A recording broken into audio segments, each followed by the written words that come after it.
Here, let me express my sincere gratitude to all of you for your keen support to China, and I expect for your understanding and endorsement for China's future development. Thank you.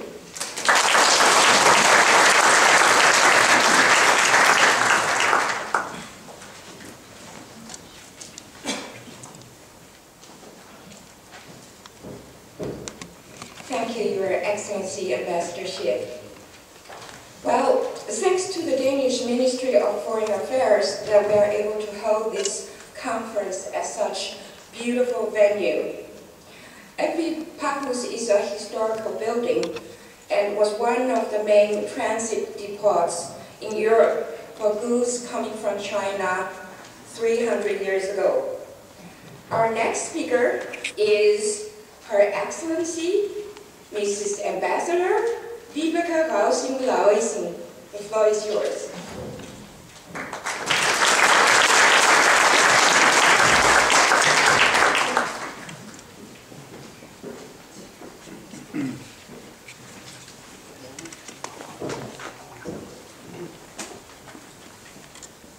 Your Excellency Ambassador Xi Hongxiang, Chairman of the FCPAE, Dr. G, Mrs. Heidi Wang, ladies and gentlemen, good afternoon.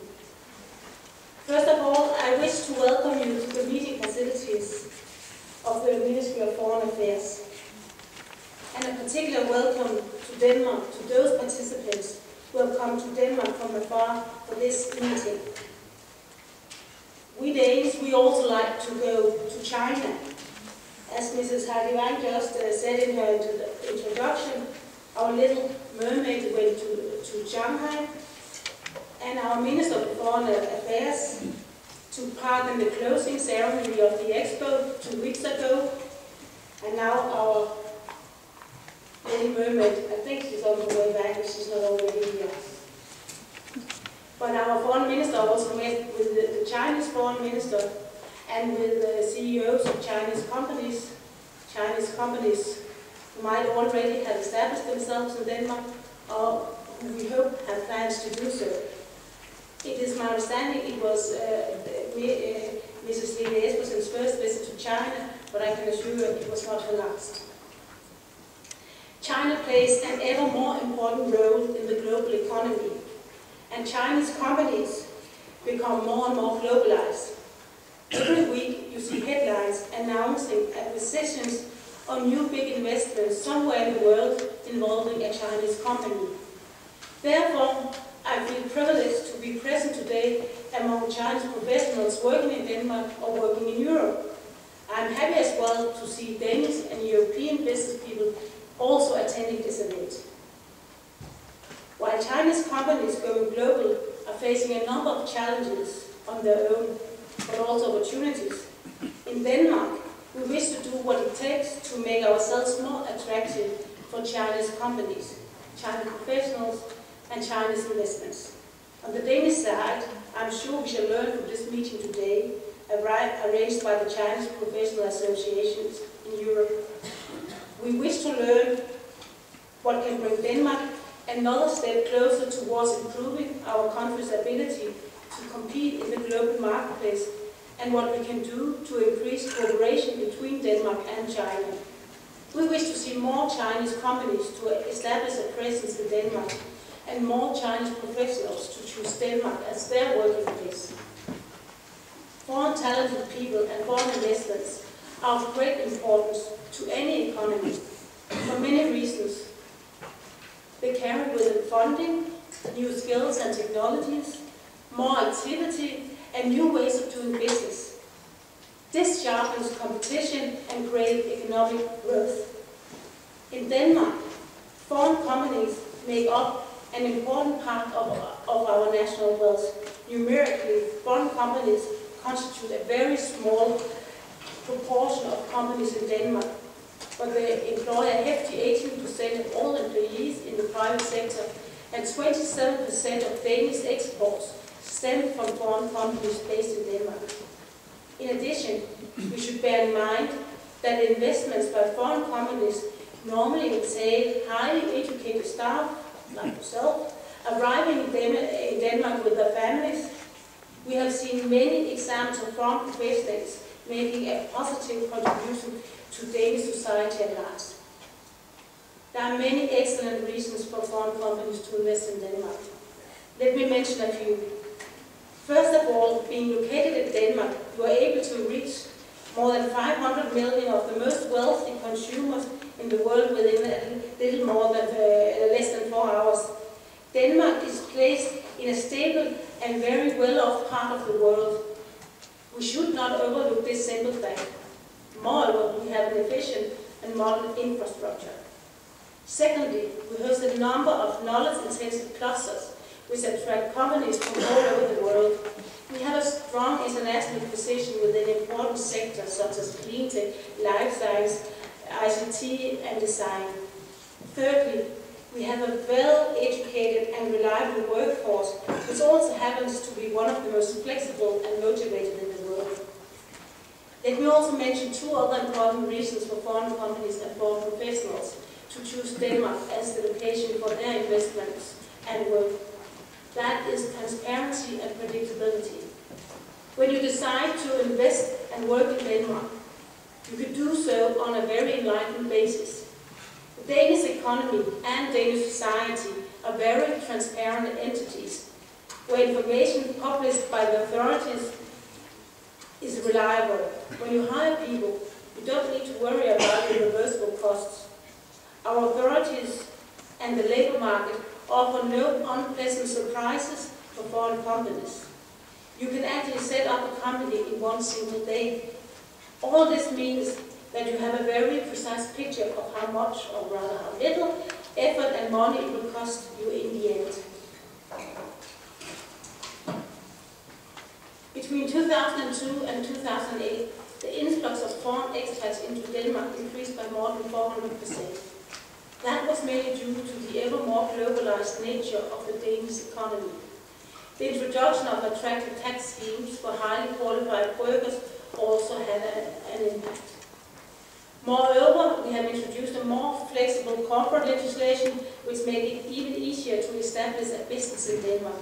In concrete terms, the thresholds for capital requirements have been lowered significantly, and we do not charge fees for registering new companies.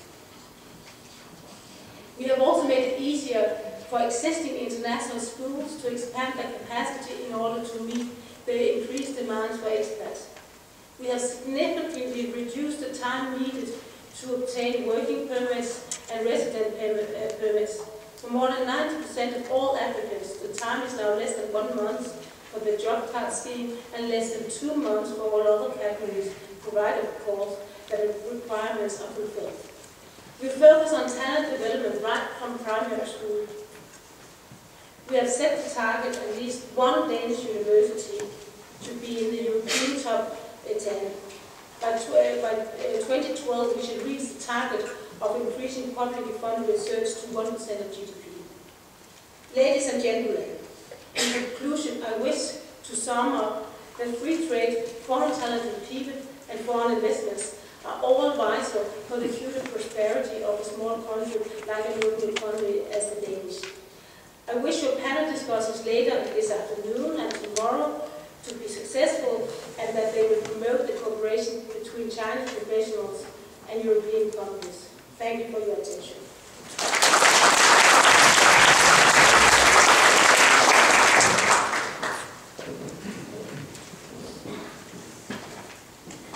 Thank you, Your Excellency, Ambassador Lauritsen.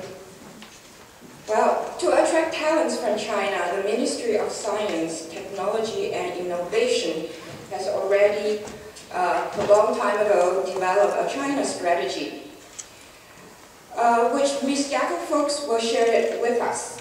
Mr. Jakob Fuchs is the head of division for Danish University and Property Agency.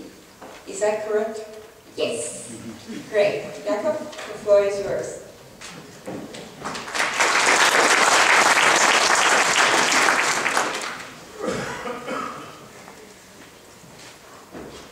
Thank you very much, Heidi. distinguished ambassadors, Mr. Chairman, distinguished members of the Federation of Chinese Professionals in Europe, thank you for the invitation to attend the opening ceremony of the second FCPAE Europe Forum here in Copenhagen. Let me also congratulate the Association of Chinese Engineers in Denmark with this ambitious arrangement, which I'm sure will be very successful. For the Danish Ministry of Science, Technology and Innovation, it's a central policy objective to strengthen the collaboration on research, education and business partnership between China and Denmark. This is why the Danish government in 2008 launched a strategy on research and education collaboration between the two countries with more than 20 initiatives. Foremost among these initiatives was the ambitious project of creating a Sino-Danish Center for Education and Research in China. The vision was to create a joint venture between a major Chinese university and the 8 Danish universities. After 2 years of negotiations, the president of the Graduate University of Chinese Academy of Science, Mr. Bai Chun-mi, and the Danish Minister of Science, Ms. Charlotte Sarmassen, in April 2010, in the Great Hall of the People, and in the presence of the Chinese Premier Wen and the Danish Prime Minister Lars Løkke Rasmussen, signed the agreement on the center, the SDC.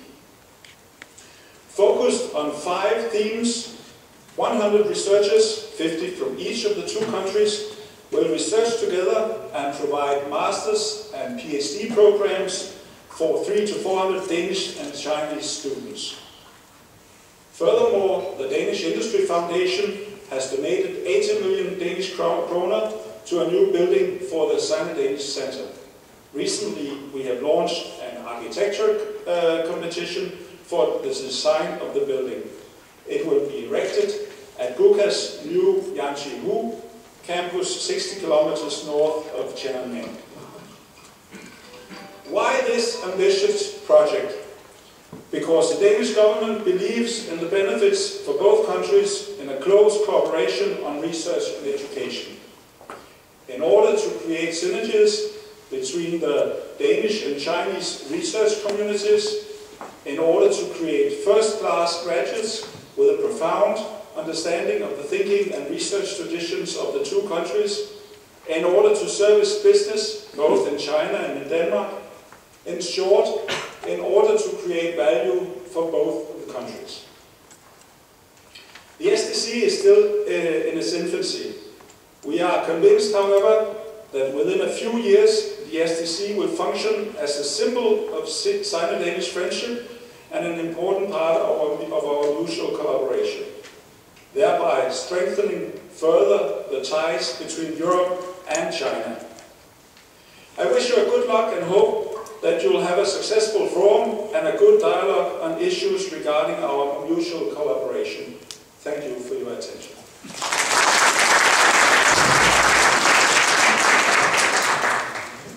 Thank you, Mr. Jakob Fuchs.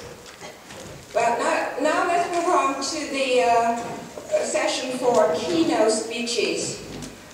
Our first keynote speaker is under extremely high and strong Chinese influence. His wife is from Shanghai. You know, the best compliment the Chinese can ever give to the foreigner is, "You are a half Chinese." So let's welcome a half Chinese and China's son-in-law, Director of the Confucius Institute at Copenhagen Business School, Professor Werner Wong. His topic is about how to optimize Chinese-Danish cooperation. I think he has the best cooperation at home.